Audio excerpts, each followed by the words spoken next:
அன்பின் ஆண்டவரே, இந்த அருமையான ஆண்டவரே, இந்த மனமகிழ்ச்சியான காலை வேலைக்காய் நன்றியோடு உம்மை துதிக்கிறோம், உம்மை ஸ்தோத்திரிக்கிறோம் கர்த்தாவே. இந்த ஆராதனை வேளையில் எங்கள் ஒவ்வொருவரும் இந்த வேளையில் கூட்டி சேர்த்த பெரிதான கிருபைக்காய் நன்றியோடு உம்மை துதிக்கிறோம். கடந்த நாட்கள் முழுவதும் ஆண்டவரே எங்களை கண்ணின் மணி போல கர்த்தர் பாதுகாத்து வந்த தயவுக்காய் நன்றி ஆண்டவரே. பலவீனத்திலே உம்முடைய பெலன் எங்களுக்கு பூரணமாய் விளங்கிய தயவுக்காய் நன்றி கர்த்தாவே. கிருபையா எங்களை ஆண்டவரே எங்களை தாங்கினீர், எங்களை போஷித்தீர், எங்களை வழிநடத்தினீர். உம்முடைய ஆண்டவரே உம்முடைய அதிசயமான செயலுக்காக கோடான கோடி நன்றி செலுத்துகிறோம் கர்த்தாவே. இந்த வேளையில் உம்மை துதிக்கிறோம், உம்மை ஸ்தோத்திரிக்கிறோம் ஆண்டவரே. உம்மை ஆராதிக்க இந்த வேளையில் நாங்கள் கூடி வந்திருக்கிறோம் கர்த்தாவே. எங்களை முற்றிலுமாய் உம்முடைய சமூகத்தில் தாழ்த்தி ஒப்புக் கொடுக்கிறோம். எங்கள் ஒவ்வொருவரையும் கர்த்தர் தகுதிப்படுத்துங்க, பரிசுத்தப்படுத்துங்க ஆண்டவரே. ஆண்டவரே எங்களுக்கு ஏற்ற வார்த்தைகளை கர்த்தர் தாங்க ஆண்டவரே. செய்து கொடுக்கிறோம், உம்முடைய தாசனை மறைத்து கர்த்தர் பேசுங்க ஆண்டவரே. ஆராதனை வேளையில் நம்முடைய பிரசன்னம் விளங்கட்டும். பாடுகிற ஒவ்வொரு மக்களையும் கர்த்தர் அபிஷேகம் ஆண்டவரை, இசைக்கரை வாசிக்கிற நம்முடைய பிள்ளைகளை கர்த்தர் எடுத்து பயன்படுத்துங்க. உடைய பிரசன்னம் ஆண்டவரை தொடக்கம் முதல் முடிவு மட்டும் இருக்கட்டும் கர்த்தாவே. சிறுவர் ஆராதனைக்காக ஜெபிக்கிறோம் ஆண்டவரை. காணிக்கை விலை கர்த்தர் ஆசீர்வதிங்க ஆண்டவரை. வருகிற மக்களை துரிதமாய் கர்த்தர் கொண்டு வாங்க ஆண்டவரே. பலவீனத்தின் மத்தியில் ஆண்டவர் வர முடியாத இருக்கிற மக்களுக்காக ஜெபிக்கிறோம். அவர்களையும் கர்த்தர் கண்ணோக்கி பாருங்க. உங்களுடைய பலத்தினால் கர்த்தர் நிரப்புங்க. தொடர்ந்து ஆண்டவரை நீரே முடிவு பெரியதும் உங்களுடைய பிரசன்னத்தால் நிரப்புங்க, ஆசீர்வாதம் எடுத்துங்க. இயேசுவின் நாமத்திலே ஜெபிக்கிறோம் பிதாவே, ஆமென். சங்கீதங்களின் மூலம் கர்த்தர் நாமத்தை மேம்படுத்தலாம். கர்த்தருடைய நாமம் மையப்படுவதாக. சாம் நம்பர் 29, சங்கீதம் 29. சபையார் யாவரும் மாறி மாறி வாசி.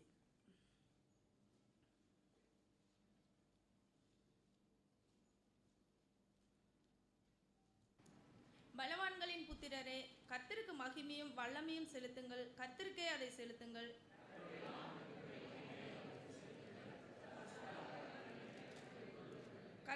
கர்த்தருடைய சத்தம் தண்ணீர்களின் மேல் தொடுக்கிறது. மகிமையுள்ள தேவன் முழங்குகிறார். கர்த்தர் திரளான தண்ணீர்கள் மேல் இருக்கிறார். கர்த்தருடைய சத்தம் வல்லமை உள்ளது. கர்த்தருடைய சத்தம் மகத்துவம் உள்ளது. கர்த்தருடைய சத்தம் கேதுரு மரங்களை முறிக்கிறது. கர்த்தர் லீபனோனின் கேதுரு மரங்களை முறிக்கிறார். அவைகளை கன்று குட்டிகளைப் போலவும் லீபனோனை சீயோனின் மரத்தை குட்டிகளைப் போலவும் துள்ள பண்ணுகிறார். கர்த்தருடைய சத்தம் அக்னி ஜுவாலியை பிளக்கும். கர்த்தருடைய சத்தம் வனாந்தரத்தை அதிர பண்ணும். காதேஸ் வனாந்தரத்தை அதிர பண்ணுகிறார். கர்த்தருடைய சத்தம் பெண்மான்களை ஈனும்படி செய்து காடுகளை வெளியாக்கும். அவருடைய ஆலயத்தில் உள்ள யாவரும் அவருடைய மகிமையை பிரஸ்தாபிக்கிறார்கள். கர்த்தர் ஜலப்பிரவாகத்தின் மேல் உட்கார்ந்திருக்கிறார். கர்த்தர் என்றென்றைக்கும் ராஜாவாக வீற்றிருக்கிறார். கர்த்தர் தம் ஜனத்தை பலன் கொடுத்தார். கர்த்தர் தம் ஜனத்திற்கு சமாதானம் அருளி அவர்களை ஆசீர்வதிப்பார். ஹல்லேலூயா. கர்த்தர் நல்லவர். ஆமென், ஆமென். மோசே வனாந்தரத்திலே சீனாய் மலையிலே அவரை முகமுகமாய் தேவனை தரிசிக்கும் போது அந்த பிரசன்னத்தை தாங்கக்கூட முடியாதபடி இருந்தது. ஆனால் முக்காடிட்டு கொண்டான். அந்த பிரசன்னத்தை நேருக்கு நேர் பார்க்க முடியல, அவருடைய மகிமையின் பிரசன்னத்தை. ஸோ ஆண்டவருக்கு முழுசாக அவனை தாழ்த்தினான். ஹல்லேலூயா. நம்ம இந்த வேளையில் முற்றிலுமாய் ஒப்பு கொடுத்து நம்ம பாடலாம். இயேசுவுக்கே ஒப்புவித்தேன் யாவையும் தாராளமாய்.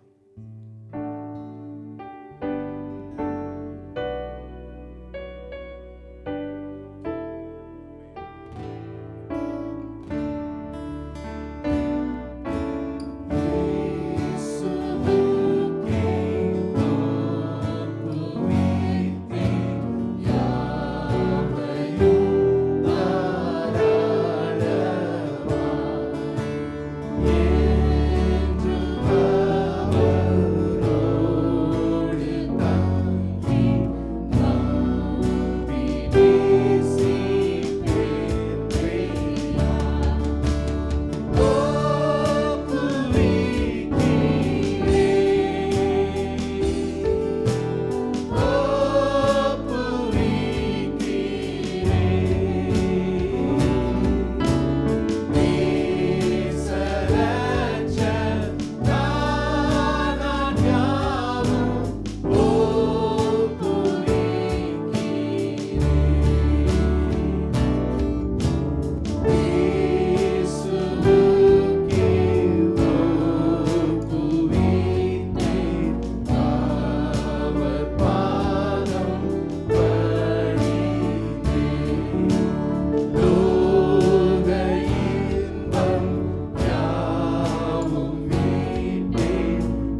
இந்த காலை வேளையிலே மாராவின் மிக முக்கியமான போதனைகள் என்ற தலைப்பிலே உங்களோடு கூட கர்த்தருடைய வார்த்தையை பகிர்ந்து கொள்ள இருக்கிறேன்.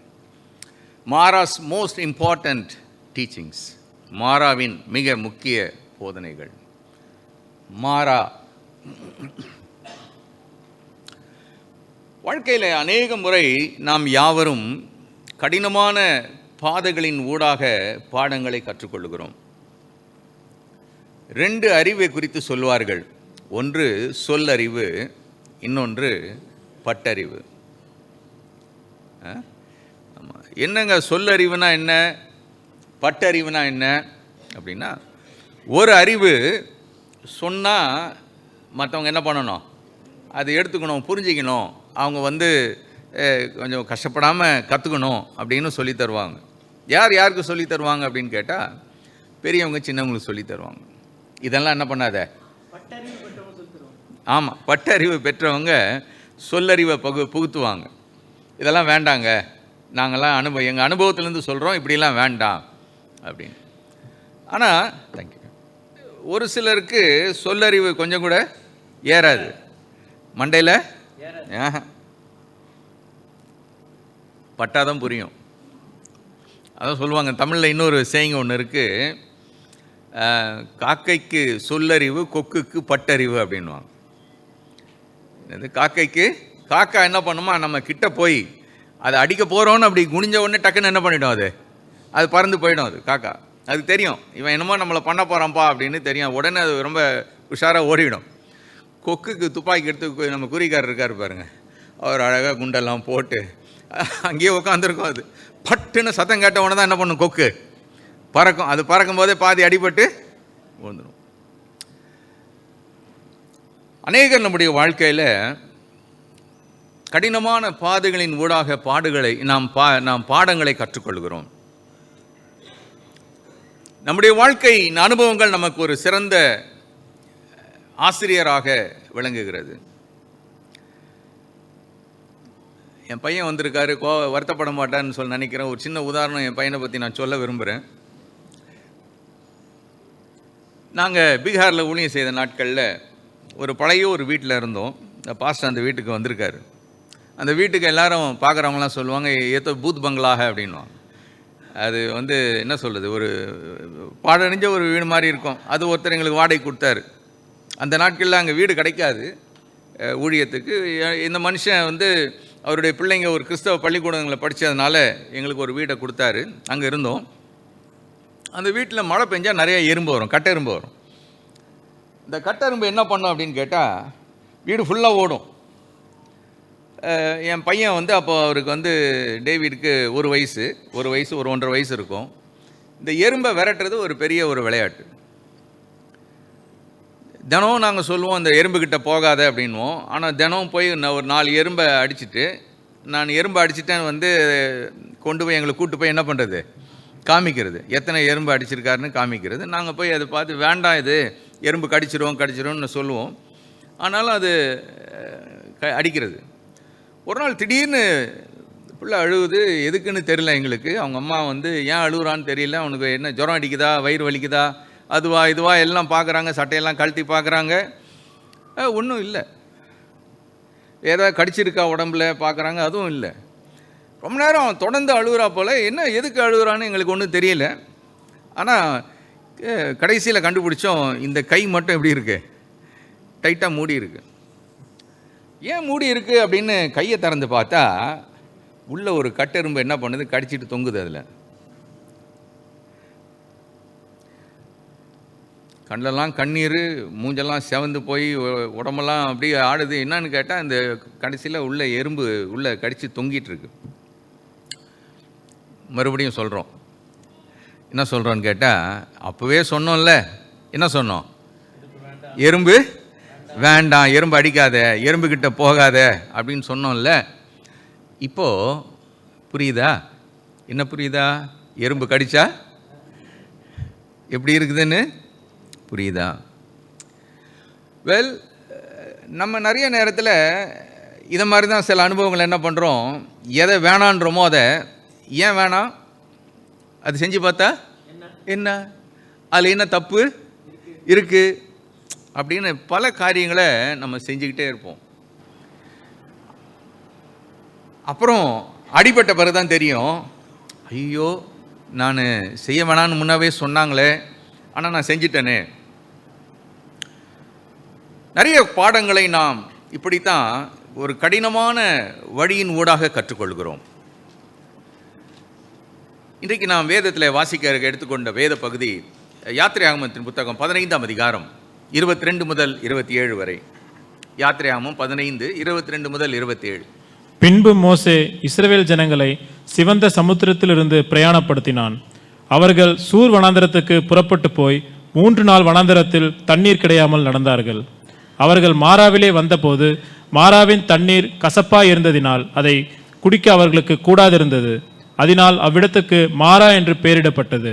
அப்பொழுது ஜனங்கள் மோசேக்கு விரோதமாய் முறுமுறுத்து எண்ணத்தை குடிப்போம் என்றார்கள். மோசே கர்த்தரை நோக்கி கூப்பிட்டான். அப்பொழுது கர்த்தர் மோசேக்கு ஒரு மரத்தை காண்பித்தார். அதை அவன் தண்ணீரில் போட்டவுடனே அது மதுரமான தண்ணீராயிற்று. அவர் அங்கே அவர்களுக்கு ஒரு நியமத்தையும் ஒரு நியாயத்தையும் கட்டளையிட்டு அங்கே அவர்களை சோதித்து, நீ உன் தேவனாகிய கர்த்தரின் சத்தத்தை கவனமாய் கேட்டு அவர் பார்வைக்கு செம்மையானவைகளை செய்து அவர் கட்டளைகளுக்கு செவி கொடுத்து அவருடைய நியமங்கள் யாவையும் கைக்கொண்டால் நான் எகிப்தியருக்கு வரப்பண்ணின வியாதிகள் ஒன்றையும் உனக்கு வரப்பண்ணேன், நானே உன் பரிகாரியாகிய கர்த்தர் என்றார். பின்பு அவர்கள் ஏலிமுக்கு வந்தார்கள். அங்கே 12 நீரூற்றுகளும் 70 பேரிச்ச மரங்களும் இருந்தது. அங்கே தண்ணீர் அருகே பாளையம் இறங்கினார்கள். இஸ்ரவேல் மக்கள் ஒரு பெரிய ஜெயத்தை பெற்றவர்களாக கடந்து வருகிறார்கள். தங்களுடைய அடிமைத்தனத்திலிருந்து வெளியே மீட்கப்பட்டு ஒரு புதிய வாழ்வை பெற்று ஒரு புதிய அனுபவத்தின் ஊடாக அவர்கள் கடந்து வருகிற ஒரு காலம். ஆண்டவர் அவர்களுடைய சத்துருக்களை எல்லாம் சிவந்த சமுத்திரத்திலே தள்ளி போட்டார். இவைகளெல்லாம் கண்டு 3 நாட்கள் கழித்து நடந்த ஒரு சம்பவத்தை தான் இந்த இடத்துல நாம் வாசிக்க கேட்டோம். அவருடைய வாழ்க்கையிலே ஒரு சோதனை அவர்களுக்கு கடந்து வருகிறது. 3 நாட்கள் பிரயாணம் பண்ணின பிறகு அவர்களுக்கு ஒரு தண்ணீர் தென்பட்டது. அந்த தண்ணீர் குடிக்க முடியாத நிலையில் இருக்கக்கூடிய ஒரு தண்ணீர். ஒரு வேத வல்லுநர் கூறுகிறார், ஏறத்தாழ அவர்கள் 33 மைல்கள் இந்த பிரயாணத்தை அவர்கள் செய்து வருகின்றார்கள். கால்நடைகள் உண்டு, சிறு பிள்ளைகள் உண்டு, பெரியவர்கள் உண்டு, எல்லாருக்கும் தண்ணி மிக அவசியமான ஒன்று. இப்படிப்பட்ட ஒரு சூழ்நிலையில் இவர்கள் கடந்து வரும்போது தண்ணீர் இருக்கிறது, ஆனால் அந்த தண்ணீரை அவங்களால என்ன செய்ய முடியல, குடிக்க முடியல.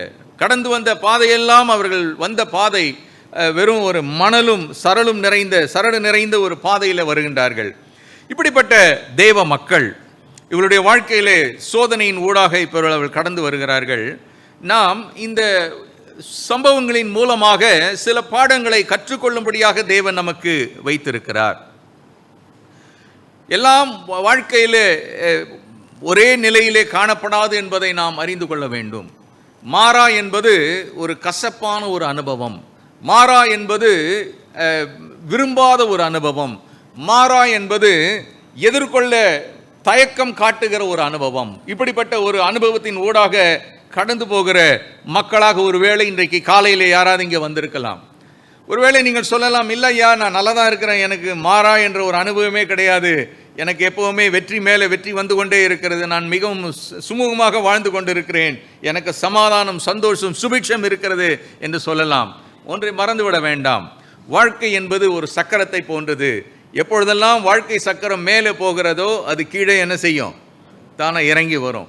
எப்பொழுதெல்லாம் ஒரு மேன்மை இருக்கிறதோ அப்பொழுது ஒரு தாழ்மை ஒன்று உண்டு, ஒரு தாழ்வு ஒன்று உண்டு என்பதை நாம் மறந்து விடக்கூடாது. தேவ பிள்ளைகள் இப்படிப்பட்ட ஒரு நிலையிலே கடந்து போகும்போது அவர்கள் கற்றுக்கொண்ட சில பாடங்கள் இதில் உண்டு. மாறா அவர்களுக்கு கற்றுக் கொடுத்த சில பாடங்களை இன்றைக்கு நாம் காலையில் தியானிக்க இருக்கிறோம். இது எதை கற்றுக் கொடுக்கிறது என்றால், வாழ்க்கை என்பது ஒரு கலவை போன்றது. இந்த வாழ்க்கையில் எல்லாமே இருக்கும், சந்தோஷமும் இருக்கும், துக்கமும் இருக்கும். வாழ்க்கை என்பது இவைகள் ஒன்று இணைந்தது தான் வாழ்க்கை. வாசிக்கலாம் 22, 23 வசனங்கள், அதோடு கூட 27ஆம் வசனத்தையும் வாசிப்போம். பின்பு மோசே இஸ்ரவேல் ஜனங்களை சிவந்த சமுத்திரத்திலிருந்து பிரயாணப்படுத்தினான். அவர்கள் சூர் வனாந்திரத்துக்கு புறப்பட்டு போய் 3 நாள் வனாந்திரத்தில் தண்ணீர் கிடையாமல் நடந்தார்கள். அவர்கள் மாராவிலே வந்தபோது மாராவின் தண்ணீர் கசப்பாயிருந்ததினால் அதை குடிக்க அவர்களுக்கு கூடாதிருந்தது. அதனால் அவ்விடத்துக்கு மாரா என்று பெயரிடப்பட்டது. பின்பு அவர்கள் ஏலிமுக்கு வந்தார்கள். அங்கே 12 நீரூற்றுகளும் 70 பேரீச்ச மரங்களும் இருந்தது. அங்கே தண்ணீர் அருகே பாளையம் இறங்கினார்கள்.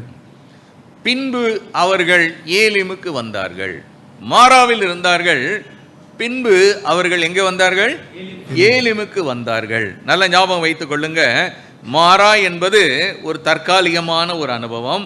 மாரா என்பது ஒரு தற்காலிகமான ஒரு இடம். மாரா என்பது கடந்து செல்ல வேண்டிய ஒரு அனுபவம். ஆமென். மாராவிலே தங்குவதற்காக தேவன் அவர்களை அழைக்கவில்லை. சரி, மாராவுக்கு பின்பு தேவன் ஒரு ஏலிமை வைத்திருந்தார். அநேகர் நாம் என்ன நினைக்கிறோம் என்றால், இயேசுவை ஏற்றுக்கொண்ட பிறகு நம்முடைய வாழ்க்கையில எல்லாமே சுமூகமாக மாறிவிடும் என்று நினைக்கிறோம். பல பிரசங்கியார்களும் அதை அதிகமாக வலியுறுத்தி போதிக்கிறவர்களும் உண்டு. உண்மைதான், இயேசு வருகின்ற வாழ்க்கையிலே தேவன் சுபிட்சத்தையும் நன்மையும் தருகிறார், சந்தேகம் இல்லை. ஆனால் வாழ்க்கை என்பது வெறும் சுபிட்சம், சந்தோஷம், செல்வம் இப்படித்தான், அதை சார்ந்ததல்ல. இது எப்பொழுதுமே இருக்கும் என்பதும் நமக்கு வாக்கு பண்ணப்படவில்லை. இயேசு சொல்றாரு, ஒருவன் என்னை பின்பற்றி வர விரும்பினால் அவன் தன்னைத்தான் வெறுத்து தன் சிலுவையை எடுத்துக்கொண்டு என்னை பின்பற்ற கடவன். அப்போ வாழ்க்கையிலே இன்பங்களும் உண்டு, துன்பங்களும் உண்டு. யோபை கேட்டா யோபு சொல்வார், 14ஆம் அதிகாரம், யோபு 14ஆம் அதிகாரம் 1 வசனம். ஸ்திரீயினிடத்தில் பிறந்த மனுஷன் வாழ்நாள் குறுகினவனும் சஞ்சலம் நிறைந்தவனுமாய் இருக்கிறான். மனிதனுடைய வாழ்க்கை குறுகினது, சஞ்சலம் நிறைந்தது. 5:7 யோபு 5:7. அக்கினி பொறிகள் மேலே பறக்கிறது போல மனுஷன் வருத்தம் அனுபவிக்க பிறந்திருக்கிறான். மனுஷன் பிறந்தது எதுக்கு தாங்க? வருத்தம் அனுபவிக்க தான் பிறந்திருக்கான். இதெல்லாம் யார் சொல்றதுன்னு கேட்டா, துக்கத்தின் ஊடாக கடந்து போகக்கூடிய ஒரு நபர் சொல்லக்கூடியது. புலம்பலின் புஸ்தகம், பிரசங்கியின் புஸ்தகம் 2ஆம் அதிகாரம் 17ஆம் வசனம். ஆகையால் இந்த ஜீவனை வெறுத்தேன், சூரியனுக்கு கீழே செய்யப்படும் கிரியையெல்லாம் எனக்கு விசனமாய் இருந்தது, எல்லாம் மாயையும் மனதுக்கு சஞ்சலமுமாய் இருக்கிறது. சூரியனுக்கு கீழே பார்க்கிறது எல்லாமே மனதுக்கு சஞ்சலம். 23ஆம் வசனம். அவன் நாட்கள் எல்லாம் அலுப்புள்ளது, அவன் வேலைகள் வருத்தம் உள்ளது, ராத்திரியிலும் அவன் மனதுக்கு இளைப்பாறுதல் இல்லை, இதுவும் மாயையே. நாட்கள் எல்லாம் அலுப்புள்ளது, ராத்திரி நேரத்தில் தூக்கம் வரலையா? தூக்கம் வரலையே. கவலை நினைத்து, சஞ்சலத்தை நினைத்து மனிதன் வருத்தப்பட்டு கொண்டே இருக்கிறான். இதுதான் மனிதனுடைய வாழ்க்கையா அப்படின்னு கேட்டா, இது மாத்திரம் மனிதனுடைய வாழ்க்கை அல்ல. கர்த்தருடைய நாமத்துக்கு ஸ்தோத்திரம் உண்டாவதாக. மாரா மட்டுமே மனிதனுக்காக தேவன் ஏற்படுத்தினதல்ல. மாராவுக்கு பிறகு ஒரு ஏலிமும் ஒன்று உண்டு என்பதை நாம் மறந்துவிடக்கூடாது. ஆகவே மனிதனுடைய வாழ்க்கையில துயரத்தோடு இருக்கிற மனிதன் எப்பவுமே துயரம் என்று சொல்வது மாத்திரமல்ல, சில சந்தோஷமான நேரங்களையும் தேவன் தருகிறார். நம்ம ரட்சிக்கப்பட்ட நாளில் நமக்கு இருக்கிற ஒரு சந்தோஷம் இருக்கு, அது ஒரு பெரிய சந்தோஷம். சங்கீதக்காரர் சொல்றான், உங்களுடைய ரட்சணத்தின் சந்தோஷத்தை திரும்பவும் எனக்கு தந்து. ஆண்டவருடைய பிள்ளையா மாறுகிற நாள் நமக்கு ஒரு சந்தோஷத்தின் நாள். கர்த்தருடைய நாமத்துக்கு ஸ்தோத்திரம் உண்டாவதாக. ஒரு குழந்தை பிறக்குது, போய் பார்க்குறோம், சந்தோஷப்படுறோம். ஆண்டவரே, இந்த குழந்தைக்காக உமக்கு ஸ்தோத்திரம் என்று சந்தோஷப்படுறோம். கல்யாணம் ஆனவங்களுக்கெல்லாம் கல்யாண நாள் வந்து ஒரு ஒருத்தர் தான் சொல்றாரு, கல்யாண நாள் ஒரு சந்தோஷமான ஒரு நாள். எப்போ கல்யாணம் ஆகும், எப்போ கல்யாணம் ஆகும், எப்போ கல்யாணம் ஆகும்னு காத்திருந்து கல்யாணம் ஆயிடுச்சா பா, சந்தோஷம்ப்பா. ஸோ மெமரபிள் டேஸ், மறக்க முடியாத மகிழ்ச்சியின் நாட்கள். இதையும் ஆண்டவர் நமக்கு நியமித்திருக்கிறார். கர்த்தருடைய நாமத்துக்கு ஸ்தோத்திரம் உண்டாவதாக. இந்த நாட்கள் எல்லாம் நாம் நினைவு கூறுகிற நாட்கள் இல்லையா? அதே இது இன்னொரு காரியத்தை அவங்க கற்றுக்கிட்டாங்க. வாழ்க்கை என்பது இன்பம் துன்பம் நிறைந்தது. அதோடு கூட வாழ்க்கை என்பது தேவனால், அந்த வாழ்க்கையை கையாளுகிற ஒரு தேவன், ஒரு ஆண்டவர் ஒருவர் இருக்கிறார் என்பதை மாராவிலே அவர்கள் கண்டு கொள்ளார்கள். அல்லேலூயா. இதுக்கு முன்னால் ஆண்டவர் நடத்தினதான அருமையான காரியங்கள் உண்டு. தேவன் அவர்களுக்கு சொல்லிக் கொடுத்த பாடங்கள் உண்டு. தேவன் அவர்களை வழிநடத்தினதான மேலான அனுபவங்கள் உண்டு. இதையெல்லாம் கடந்து வந்து அவர்கள் இப்போ எங்கே வந்திருக்கிறாங்கன்னு கேட்டால், இந்த மாராவுக்கு முன்பாக வந்திருக்கிறாங்க. ஆனால் மறந்துட்டாங்க. எதை மறந்துட்டாங்கன்னு கேட்டால், இதுக்கு முன்னால் ஆண்டவர் 10 வாதைகளை அனுப்பினார். எகிப்தியருக்கு வாதைகளை அனுப்பினார், இவங்களை காப்பாற்றினார். அதோடு கூட ஆண்டவர் அவர்களுக்கு தலைவராக மோசேயை ஏற்படுத்தி ஒரு மகா பெரிய ஜெயத்தை கட்டளையிட்டு சிவந்த சமுத்திரத்தில் கர்த்தர் ஒரு அதிசயத்தை செய்து சமுத்திரத்தை 2ஆக பிளக்க செய்து கொண்டு வந்ததெல்லாம் என்ன பண்ணிட்டாங்க, கொஞ்ச நேரத்தில் என்ன பண்ணிட்டாங்க, மறந்துட்டாங்க. ஆண்டவர் தான் அதை செஞ்ச ஆண்டவர் தான் இப்போ எங்கே கொண்டு வந்திருக்கிறாரு, நம்மளை இங்கே மாறாக்கு கொண்டு வந்திருக்கிறாரு என்பதை அவர்கள் மறந்து விட்டார்கள். தேவன் அவர்களுடைய வாழ்க்கையிலே எல்லா சூழ்நிலைகளுக்கும் ஆண்டவராக இருக்கிறார் என்பதை அவர்கள் மறந்து விட்டார்கள். எல்லா சூழ்நிலைகள் என்று சொல்லும்போது நல்ல நேரங்களிலும் அவர் ஆண்டவர், கடினமான நேரங்களிலும் அவர் ஆண்டவர், சந்தோஷத்தின் நேரத்திலும் அவர் ஆண்டவர், துக்கத்தின் நேரத்திலும் அவர் ஆண்டவர், அவர் எஜமானனாக இருக்கிறார் என்பதை அவர்கள் மறந்து விட்டார்கள். பல நேரத்தில் நாமும் கூட ஆண்டவர் நமக்கு நன்மைகளை செய்யும் போது தேவனிடத்தில் நன்மைகளை பெற்ற நாம் அதை மறந்து விடுகிறோம்.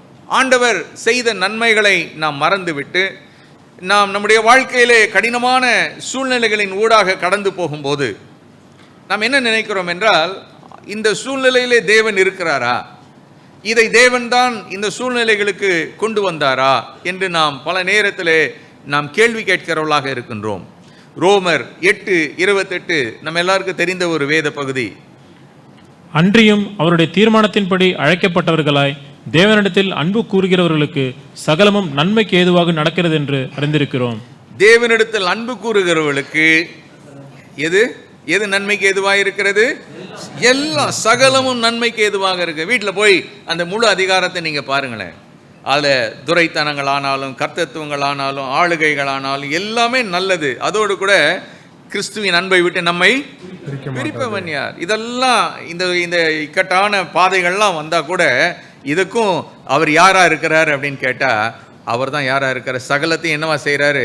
நன்மைக்காக செய்கிற ஆண்டவராக அவர் காணப்படுகிறார். அல்லேலூயா. சீஷர்களுடைய வாழ்க்கையில் வாசிக்க வேண்டாம், யோவான் 6ஆம் அதிகாரத்தில் நம்ம பார்க்குறோம். ஒரு பெரிய அற்புதத்தை இயேசு செய்கிறார். 5 வார்க்கோதுமை அப்பங்கள் 2 மீன்களை வைத்து ஆண்டவர் என்ன பண்ணுறாரு? 5000 பேரை போஷிக்கிறாரு. மீதி கூட எடுக்கிறாங்க, 12 கூட நிறைய எடுக்கிறாங்க. எல்லாத்தையும் எடுத்துட்டு சீஷர்கள்லாம் இப்போ என்ன பண்ணுறாங்கன்னு கேட்டால், கப்பர்நகமுக்கு போகலாம் அப்படின்னு சொல்லிட்டு படகு ஏறி போகிறாங்க. சாயங்காலம் ஆயிடுச்சு, ராத்திரி நேரம் ஆயிடுச்சு, காற்று இருக்குது, கொந்தளிப்பு இருக்குது, கடல் கொந்தளிப்பு இருக்குது. கொஞ்சம் பயப்படுறாங்க. அவர் எதிர வர்றாரு, அப்போ தான் மெதுவாக ஏறி எதிர வர்றாரு. இவங்களுக்கு இந்த காற்று, கொந்தளிப்பு, இருட்டு இதெல்லாம் பார்த்த உடனே மிரண்டவன் கண்ணுக்கு இருண்டதெல்லாம் பேய். இவங்க அவர் தான் பேய் தான் வருது போல இருக்குன்னு நினச்சிக்கிட்டாங்க. கூட இருந்த ஆண்டவர் பயப்படுறாங்க. அவரை ஏற்றுறாங்க, வாங்க ஐயா அப்படின்னு. அதுக்குள்ளே இவங்க அவர் ஏறின உடனே எங்கே போய் சேர்ந்துட்டாங்களாம்? கரை போய் சேர்ந்துட்டாங்களாம். கவனிங்க, இந்த ஆண்டவர் 5 அப்பத்தை 2 மீனை ஆசீர்வதித்து இவ்வளோ பேருக்கு கொடுத்த ஆண்டவர் ஏன் இவங்களை இதை மாதிரி ஒரு சமுத்திரத்தில் ஒரு கொந்தளிப்பில் இவங்க போகிறாங்களே, இவங்களை பார்த்துட்டு சும்மா இருக்கிறார் அவர்? இவங்களுக்கு ஏன் அந்த நம்பிக்கை இல்லை? அந்த ஆண்டவர் இதை கூட என்ன பண்ணுவார்? சரி பண்ண முடியும். ஏன் அந்த நம்பிக்கை இல்லை? நம்ம கூட தானே இருந்தார் அவர். அவரால் இது ஏன் கூடாது, ஏன் அவர் செய்யாமல் இருக்கிறாருன்னு சொல்லி அவங்க நினச்சாங்க. கவனித்து பார்த்தா பல நேரத்தில் நாமும் கூட இப்படிப்பட்டவங்களாக தான் இருக்கிறோம். அற்புதங்களை காண்கிறோம், சந்தோஷப்படுகிறோம். சுகம் கிடைக்கிறது, சந்தோஷப்படுகிறோம். ஜெபம் பண்ண உடனே நடக்குது, சந்தோஷப்படுறோம். ஆனால் சில நேரத்தில் ஒன்றுமே. உபாசம் பண்ணி ஜெபம் பண்ணால் நடக்குங்கன்றாங்க. உபாசம் பண்ணி பார்க்குறோம். அங்கே போய் ஜெபம் பண்ணுங்க, அங்கே போய் ஜெபம் பண்ண கட்டாயம் ஜெபத்தை கேட்பாரு. போகிறோம். இங்கே கடிதாசி போடுங்க, ஒரு தொலைபேசி போதும். கால் சென்டருக்கு நீங்கள் என்ன பண்ணுங்க, தொடர்பு கொள்ளுங்க, கால் பண்ணுங்க. அவங்க ஜெபம் பண்ணாங்கன்னா, ஜெப வீரர் ஜெபம் பண்ணாங்கன்னா டெஃபினட்டாக உங்களுக்கு எல்லாம் பண்ணுறோமே. ஆனால் ஒன்றும் சொல்லுங்களேன், இல்லையே இல்லையே. சில வியாதிக்கு ஸ்பெஷலிஸ்ட் இருக்காங்க. அந்த ஸ்பெஷலிஸ்ட்டை போங்க. 4 ஸ்பெஷலிஸ்ட்டை போனேன். 4 பேரும் மன்னிச்சுக்கோங்க, டாக்டர்ஸ் யாராக இருந்தால் கோச்சிக்காதீங்க. 4 பேரும் அவங்களால முடியல என்பதை நான் உணர்ந்துட்டேன். ஏன்னா அவங்க நல்லவங்க தான். அவங்களுக்கு தெரிஞ்ச மருந்தெல்லாம் என்ன பண்ணுறாங்க, கொடுக்குறாங்க. இதை பாருங்கள், அதை பாருங்கள், இப்படி பண்ணுங்கள், அப்படி பண்ணுங்கள், எல்லாம் ஓகே டாக்டர், எல்லாம் அப்படி தான் டாக்டர், இப்படி தான் டாக்டர். ஆனால் நோய் பிரியமானவர்களே, ஆண்டவர் ஒருவர் இருக்கிறார். இதெல்லாம் அனுமதிக்கிற ஒரு தேவன் ஒருவர் உண்டு. அல்லேலூயா. அடுத்தது வாழ்க்கையில் அவங்க கற்றுக்கிட்டது இன்னொரு காரியம் என்னன்னு கேட்டால், வாழ்க்கை என்பது பார்த்திங்கன்னா பல காரியங்களை நமக்கு கற்றுக் கொடுக்கக்கூடியது. நம்ம லைஃப்பை வந்து கற்றுக்கொள்ளக்கூடிய, நம்ம ஷேப் பண்ணக்கூடிய, வாழ்க்கையை மாற்றக்கூடியது தான் சில சூழ்நிலைகள் என்பதை இஸ்ரவேல் மக்கள் அன்றைக்கே கற்றுக்கொண்டார்கள். தேவன் கடினமான சூழ்நிலைகளை நமக்கு தந்து நம்ம வாழ்க்கையில் சில காரியங்களை கற்றுக் கொடுக்கிறார். ஏன் கற்றுக் கொடுக்கிறார் அப்படின்னு கேட்டால், சந்தோஷமான நேரங்களிலே, நிறைவான நேரங்களிலே நாம் கற்றுக்கொள்ளுகிற ஆவிக்குரிய பாடங்களை காட்டிலும் நாம் கஷ்டமான சூழ்நிலைகளிலே, வேதனையின் பாடுகளிலே நாம் கற்றுக்கொள்ளக்கூடிய ஆவிக்குரிய பாடங்கள் ரொம்ப நிறைய உண்டு. ஆமென். ஆமாம். எப்போ அதை கற்றுக்குவோம் தெரியுமா? ஆண்டவரை எட்டி உதைக்காமல் இருந்தோம்னா அவர் எதை கற்றுக் கொடுக்குறாரு அதை நம்ம என்ன பண்ணிக்கலாம்? கற்றுக்கொள்ளலாம். வேணான்னு தூக்கி போட்டோன்னா அவர் எதை கற்றுக் கொடுக்கிறார் அப்படின்றத நம்மளால் கற்றுக்கொள்ள முடியாது. ஸோ நம்ம வாழ்க்கையில் இந்த கடினமான மாறா போன்ற அனுபவங்கள் வாழ்க்கையில் பல தத்துவங்களை நமக்கு கற்றுக் கொடுக்கின்றன. தேவன் எப்படிப்பட்டவர் என்பதை நாம் கற்றுக்கொள்ளுகிறோம். நம்முடைய சூழ்நிலைகள் வாயிலாக தேவன் இன்றைக்கும் என்னோடு கூட செயல்பட்டு கொண்டிருக்கிறார் என்பதை நாம் கற்றுக் கொடுக்கிறோம். வாசிங்க, ஒரு வசனத்தை வாசிங்க. எபேசியர் 4:12. பரிசுத்தவான்கள் சீர்பொருந்தும் பொருட்டு. சீர்பொருந்தும் 13 இருக்கு, அது 12 வாசிக்கணும் தமிழ். பரிசுத்தவான்கள் சீர்பொருந்தும் பொருட்டு சுவிசேஷ ஊழியத்தின் வேலைக்காகவும் கிறிஸ்துவின் சரீரமாகிய சபையானது பக்தி விருத்தி அடையத்தக்கதாகவும் அவர் சிலரை அப்போஸ்தலராகவும் சிலரை தீர்க்கதரிசிகளாகவும் சிலரை சுவிசேஷகராகவும் சிலரை மெய்ப்பராகவும் போதகராகவும் ஏற்படுத்தினார். சீர்பொருந்தும் பொருட்டு அவருடைய கிறிஸ்துவின் சாயலை போல நாம் மாறத்தக்கதாக ஆண்டவர் சில ஊழியங்களை சபைக்கு தந்திருக்கிறார். நம்முடைய வாழ்க்கை மூலமாக ஆண்டவர் நமக்கு சில காரியங்களை இவர்கள் மூலமாக கற்றுக் கொடுக்கிறார். இந்த ஊழியர்கள் வாயிலாக நம்முடைய வாழ்க்கைக்கான சில தத்துவங்களை தேவன் கற்றுக் கொடுத்து நாம் அவரை போல மாறுவதற்காக நமக்கு ஏதுவாக மாற்றுகிறார்.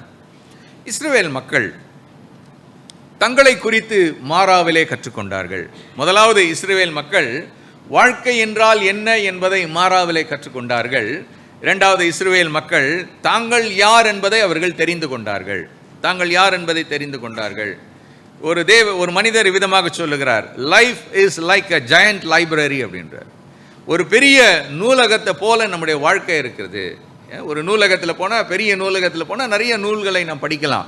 நம்முடைய வாழ்க்கையுமே அப்படிப்பட்டது தான். நிறைய காரியங்கள் நம்முடைய அனுபவத்தின் வாயிலாக நாம் கற்றுக்கொண்டே இருக்கிறோம். ஒவ்வொரு அனுபவமும், அது நல்ல அனுபவமோ கெட்ட அனுபவமோ, நாம் யார் என்பதை நமக்கு விளக்கி காட்டுகிறது. நம்முடைய வாழ்க்கையின் அனுபவங்கள் நாம் யார் என்பதை நமக்கு விளக்கி காண்பிக்கிறதாக இருக்கிறது. இந்த மாறாவின் அனுபவம் இஸ்ரவேல் மக்களுடைய சில குணாதிசயங்களை நமக்கு காண்பிக்கிறது. அதுவே அவங்களுக்கே அதான் புதுசாக தெரியும். அவங்க எப்படிப்பட்டவங்களா இருந்தாங்கன்றதை அவர்களே அப்பொழுதுதான் அறிந்து கொண்டிருப்பார்கள். முதலாவது, அவர்கள் எப்படிப்பட்டவர்கள்? இந்த மாறாவின் அனுபவம் அவர்களை குறித்து கற்றுக் கொடுத்ததான காரியம் என்ன அப்படின்னு பார்த்தா, அவர்கள் சுயநலவாதிகளாக இருந்தார்கள். மாறாவிலே வந்த இஸ்ரவேல் மக்கள் சுயநலம் உடையவர்களாக இருந்தார்கள். என்னங்க சுயநலம்? இப்போ எனக்கு என்ன வேணும்? இப்போ இவ்வளோ தூரம் 3 நாள் நடந்து வந்திருக்கிறோம், என்ன வேணும்? தண்ணி வேணுங்க. தண்ணி வேணும். தண்ணி இருந்தால் எங்களுக்கு இப்போ போதும். இந்த தண்ணியை யூஸ் பண்ணக்கூடிய தண்ணியை மாறி இருந்தால் போதும். they just want to get satisfaction. அப்போ கொஞ்சம் நல்லா திருப்தியாக இருந்தால் போதுங்க. ஆண்டவர் செய்த மகத்தான காரியங்களை மீண்டுமாக அவர்கள் மறந்து விட்டார்கள். அவர் செய்த மகிமையான காரியங்களை நினைத்து அவரை துதித்து அவரை ஸ்தோத்தரித்து அவரை ஆராதிப்பதற்கு பதிலாக அவங்க எதில் இப்போ அவங்களுடைய முழு எண்ணமும் போயிடுச்சுன்னு கேட்டால், என்ன வேணும்? தண்ணி. எப்போ வேணும்? உடனே. சொல்லுங்களேன். தண்ணி வேணும். எப்போ வேணும்? உடனே. இப்போ வேணும். யாருக்கு வேணும்? எனக்கு வேணும். எனக்கு மாத்திரம் இல்லை, என்னுடைய மிருக ஜீவன்களுக்கு வேணும். they were so self-centered. சுயநலம் உள்ளவர்களாக எனக்கு இப்போ உடனே. பாருங்களேன், நம்ம வாழ்ந்துட்டு இருக்கிற உலகம் அப்படிப்பட்டது தான்.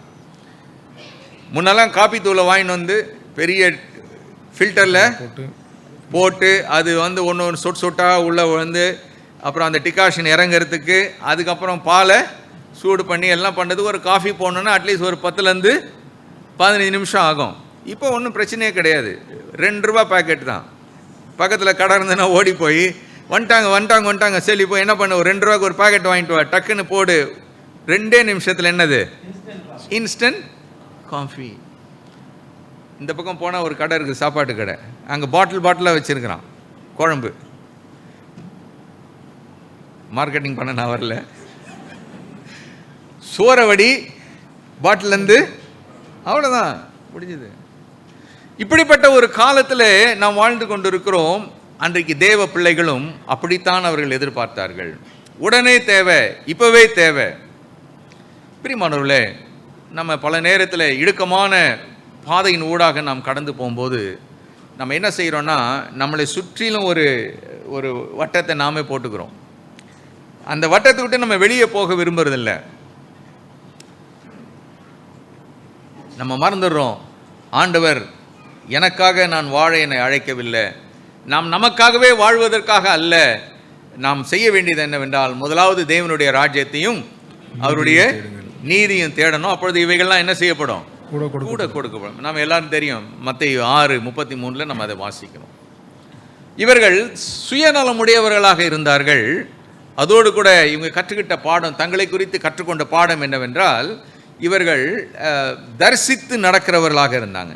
எதையுமே அவங்க பார்த்து தான் செய்யணும்னு ஆசைப்பட்டாங்க, பார்த்து செய்யணும். இவங்களை வழி நடத்தின தேவனை, இவங்களை கிரயம் கொடுத்து மீட்டெடுத்த ஆண்டவரை அவர்கள் மறந்துவிட்டு சுத்திலும் பார்க்குறாங்க, மற்றவர்களை பார்க்கிறார்கள். பெரிய எதிர்பார்ப்போடு இருந்தார்கள். எதிர்பார்ப்பெல்லாம் இப்போ அவங்களுக்கு தோல்வியுற்றது, சோர்ந்து போகிறார்கள். பிரியமானவர்களே, நம்ம ஆண்டவர்கிட்ட பல நேரத்தில் நான் சொன்னது போல எதிர்பார்க்கிறோம். பல எதிர்பார்ப்புகள் நமக்கு உண்டு, ஆனால் எதிர்பார்ப்புகள் நிறைவேறுவதில்லை. அப்படி எதிர்பார்ப்புகள் நிறைவேறாத சூழ்நிலையிலே நாம் சந்தோஷத்தையும் மகிழ்ச்சியும் பெறுவதற்காக ஏதாயிலும் ஒரு நபரை தேடுவோம், இல்லாவிட்டால் ஏதாயிலும் ஒரு சூழ்நிலையை தேடுவோம். ஆனால் மறந்துவிட்டோம், மேலே நம்முடைய ஆண்டவர் ஒருவர் இருக்கிறார். அவர்தான் நம்முடைய சூழ்நிலையை சரியாக்க வல்லவர், அவர்தான் நமக்கு நிறைவை தர வல்லவர், அவர்தான் நமக்கு மகிழ்ச்சியை தர வல்லவர் என்பதை பல நேரத்தில் நாம் மறந்து விடுகிறோம். நெகேமியாவின் புத்தகம் 8ஆம் அதிகாரம் 10ஆம் வசனம். பின்னும் அவன் அவர்களை நோக்கி, நீங்கள் போய் கொழுமையானதை புசித்து மதுரமானதை குடித்து ஒன்றுமில்லாதவர்களுக்கு பங்குகளை அனுப்புங்கள். இந்த நாள் நம்முடைய ஆண்டவருக்கு பரிசுத்தமான நாள், விசாரப்பட வேண்டாம், கர்த்தருக்குள் மகிழ்ச்சியா இருப்பதே உங்களுடைய பலன் என்றான். விசாரப்பட வேண்டாம், கர்த்தருக்குள் மகிழ்ச்சியா இருப்பதே உங்கள் பலன். இந்த மகிழ்ச்சியை நாம் பல நேரத்தில் நாம் இழந்து விடுகிறோம்.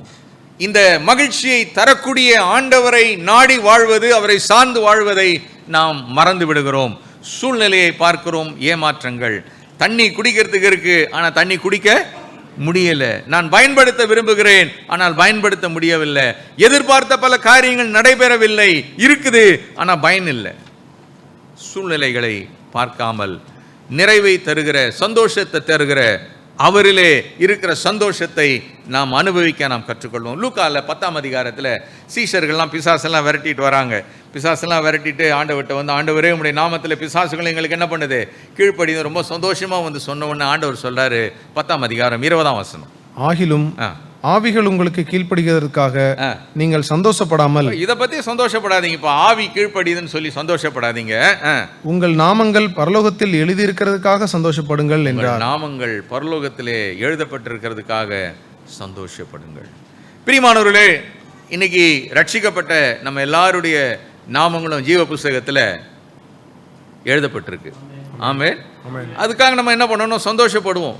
இங்கே உலகத்தில் பார்த்துக்கிட்டு இருக்கிற கஷ்டத்தை பார்த்துக்கிட்டு நம்ம துக்கப்பட்டு கொண்டிருக்க வேண்டாம். நாம் தேவனுடைய பிள்ளைகளாக மாற்றப்பட்டு ஜீவ புஸ்தகத்தில் பெயர் எழுதப்பட்டவர்களாக நாம் வந்திருக்கிறோம். ஆகவே நாம் கர்த்தரை ஸ்தோத்திரிப்போம், மகிழ்ச்சி அடைவோம். ஜெயிலில் இருந்து ஒருத்தர் எழுதுறாரு, பிலிப்பியரில் எழுதுறாரு, சிறையிலேருந்து எழுதுகிற அப்போஸ்தலனாகிய பவுல் 4ஆம் அதிகாரம் 4ஆம் வசனத்தில் பிலிப்பியர் 4:4 என்ன சொல்றாரு?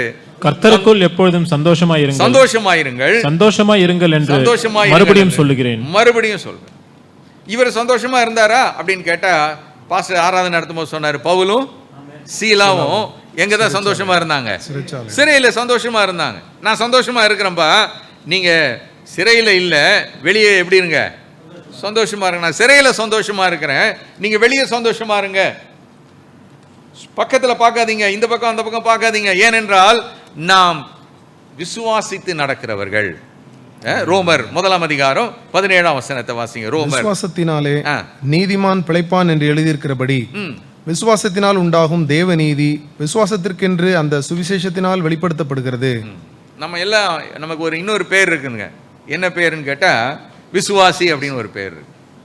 நீங்க எந்த சர்ச் பிலிவருங்க அப்படின்றாங்க பார்த்த உடனே. எந்த சர்ச்சு பிலிவர்? நீங்க எந்த சபை விசுவாசி அப்படின்னு. சபை விசுவாசி விட நம்ம எல்லாரும் முதலாவது யாரை விசுவாசிக்கணும்? ஆண்டவரை விசுவாசிக்கிறவங்களா, விசுவாசித்து நடக்கிறவர்களாக நம்ம இருக்கணும். ஆமென். ஆமா. அடுத்தது இந்த விசுவாசத்துல நடக்கும்போது பலர் பார்த்தீங்கன்னா விசுவாசத்துல முதல் படி எடுத்து வைப்பாங்க. பேதுரு என்ன பண்ணார்? ஆண்டவரே நீரேயானால் நான் என்ன பண்ணணும்? நடக்கணும். ஆண்டவரே வாப்பா, நான் தான்ப்பா, வா அப்படின்னு முதல்ல எடுத்துட்டாரு. விசுவாசத்தில் எடுத்துட்டாரு. அப்படி எடுத்து கிட்ட அப்படி அப்படி காலை வச்ச உடனே எதை பார்க்குறாருன்னு கேட்டால், சுற்றிலும் இருக்கிற கடலை பார்க்குறாரு. ஐயோ, இதில் போய் நம்ம நடக்க முடியுமா? இதிலெல்லாம் நம்ம நீந்தி தான் பழக்கம், இதில் போய் மீன் வலை போட்டு தான் பழக்கம், இதுலேயும் நம்ம நடக்க முடியும் அப்படின்னு சொல்லி அந்த அவிசுவாசத்தில் கொஞ்சம் சைட்லலாம் அப்படி பார்த்த உடனே புசுக்குன்னு உள்ளே போயிட்டார். ஆண்டவரே என்ன பண்ணுங்க, என்னை தூக்கிடுங்க, என்னை ரட்சிங்க ஆண்டவரே. பிரியமானவர்களே, பல நேரத்தில் நம்ம விசுவாசத்தில் துவங்குகிறோம். பல காரியங்களை நான் தரிசனம் பார்த்தேங்க, இல்லை சொப்பனத்தில் ஆண்டவர் சொன்னார், வசனத்தின் மூலமாக சொன்னார், நான் கூட இதை செய்ய போகிறேன், விசுவாசத்தில் செய்ய போகிறேன். We launch out in faith. But ஒரு ஸ்டெப்பு 2 ஸ்டெப்பு தான். அதுக்கப்புறம் என்ன ஆகிடும்னு கேட்டால் இதை விட்டுருவோம்.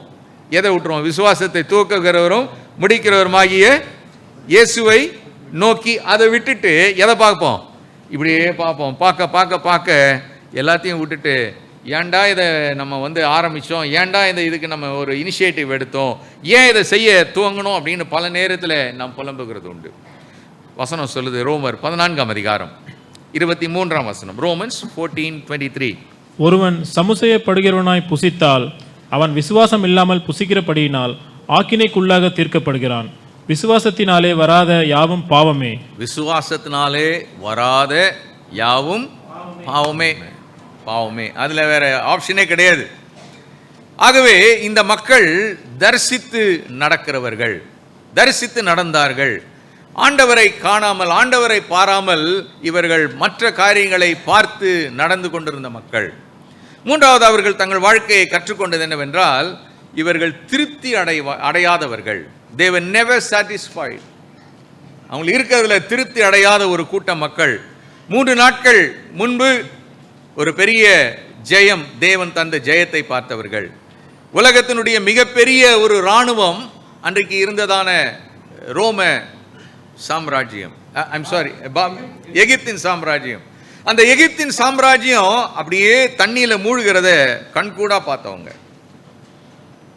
ராஜாக்கள், பிரபுக்கள் எல்லாம் தண்ணீர்ல மூடப்படுகிறத அப்படியே பார்த்தவங்க. அதே தண்ணீரின் ஊடாக இவர்கள் ஜெயமாக நடந்து வந்தவர்கள். பாட்டெல்லாம் பாடுறாங்க, டாம்பரின் அடிச்சு பாட்டெல்லாம் பாடி உற்சாகமா இருக்கிறாங்க. ஆண்டவர் அவங்களுடைய சத்துருக்களை எல்லாம் மேற்கொண்ட போது ரொம்ப மகிழ்ச்சி அடைந்தாங்க. இப்போ இந்த தண்ணீருக்கு முன்பாக நிற்கும்போது முறுமுறுக்க ஆரம்பிக்கிறாங்க. ஏன் முறுமுறுக்கிறாங்க தெரியுமா? ஆண்டவர் இவங்க எதிர்பார்த்தபடி, இவங்க எதிர்பார்த்த நேரத்தில் அவர் வேலை செய்யல. Why murmuring? God did not do things according to their own way in their own time. பல நேரத்தில் முறுமுறுப்புக்கு காரணம் என்ன தெரியுமா? என்னங்க இப்போதானே துதிச்சு வந்தாங்க, இப்போதானங்க ஒரே பாட்டு பாடி ஆரவாரத்தோடு வந்தாங்க, அதுக்குள்ள கீர் ஷிஃப்ட் ஆகிடுச்சு, மாறிடுச்சு, ரிவர்ஸ் கீர் போயிடுச்சு. ஏன் அப்படின்னு கேட்டால், இவங்க எதிர்பார்ப்பு வேற, இவங்களுக்கு திருப்தி இல்லாத ஒரு மக்கள், இவங்களுடைய நேரம் காலம் வேற. ஆனால் ஆண்டவர் எல்லாவற்றையும் அறிந்தவர். நம்முடைய தேவன் நாம் சந்தோஷமாக இருக்கும்போது எவ்விதமாக அவர் செயல்படுகிறாரோ அதுபோல நாம் துயரத்தில் இருக்கும்போதும் அவர் செயல்படுகிறார். மறுபடியும் சொல்றேன், அதை அவங்க மறந்துட்டாங்க. வாழ்க்கை என்பது மலைகள் பள்ளத்தாக்குகள் நிறைந்தது. பிரியமானவர்களே, இதை யோபு நன்கு அறிந்திருந்தார், தாவீது நன்கு அறிந்திருந்தார். யோபு அதனால தான் சொல்றாரு முதலாம் அதிகாரத்தில், கர்த்தர் கொடுத்தார் கர்த்தர் எடுத்தார். தெரியும், அவருக்கு தெரியும் இதை கொடுத்தவரும் தேவன் தான், இதை எடுத்தவரும் ஆண்டவர் தான். கர்த்தர் கொடுக்கும்போது நான் உன்னதமான நிலைக்கு நான் வந்து மலை உச்சியில் வந்து கர்த்தரை ஸ்தோத்திரிக்கிறேன், அவர் எடுக்கும் போதும் நான் கர்த்தரை ஸ்தோத்திரிக்கிறேன். ஹல்லேலூயா. தாவீது சொல்றாரு, கர்த்தரை நான் எக்காலத்திலும் ஸ்தோத்திரிப்பேன், அவர் துதி எப்போதும் என் வாயில் இருக்கும். 34ஆம் சங்கீதத்தில்.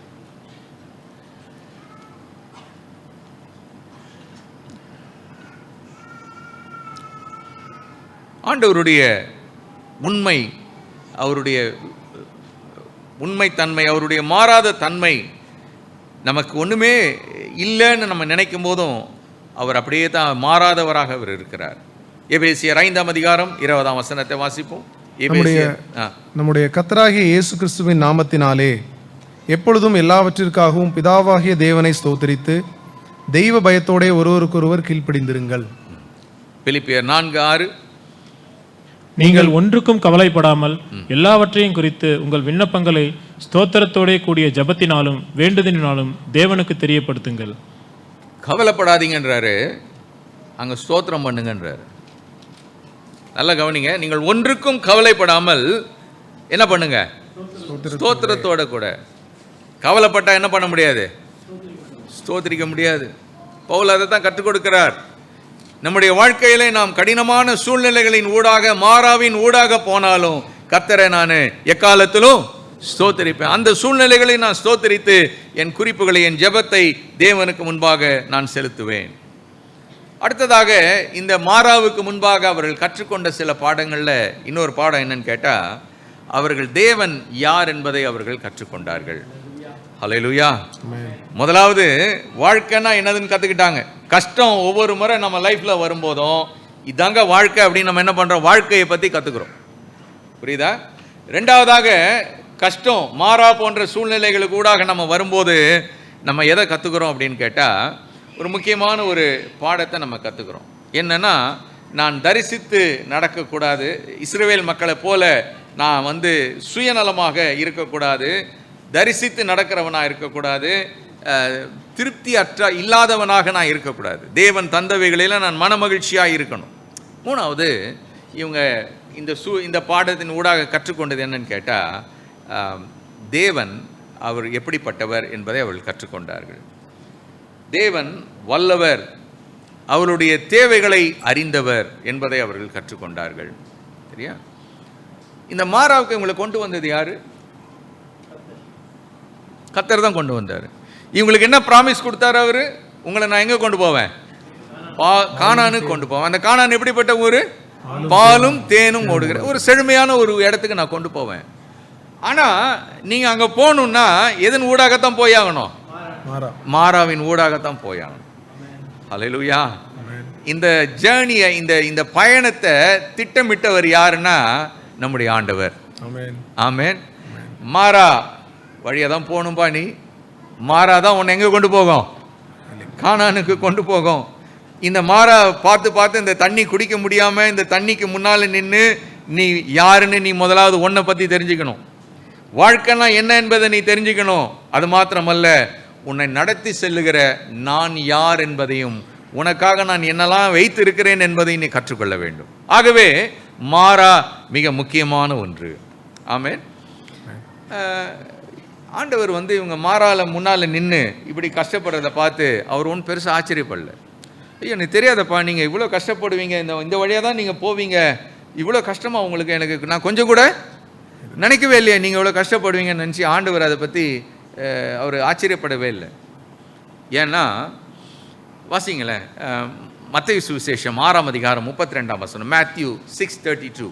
இவைகளையெல்லாம் அஞ்ஞானிகள் நாடி தேடுகிறார்கள், இவைகளெல்லாம் உங்களுக்கு வேண்டியவைகள் என்று உங்கள் பரமபிதா அறிந்திருக்கிறார். உங்களுக்கு வேண்டியவைகள் என்று உங்கள் பரமபிதா அறிந்திருக்கிறார். நீ மாறாக்கு முன்னால வந்து உனக்கு தண்ணி வேணும்ன்றத யார் அறிந்திருக்கிறார்?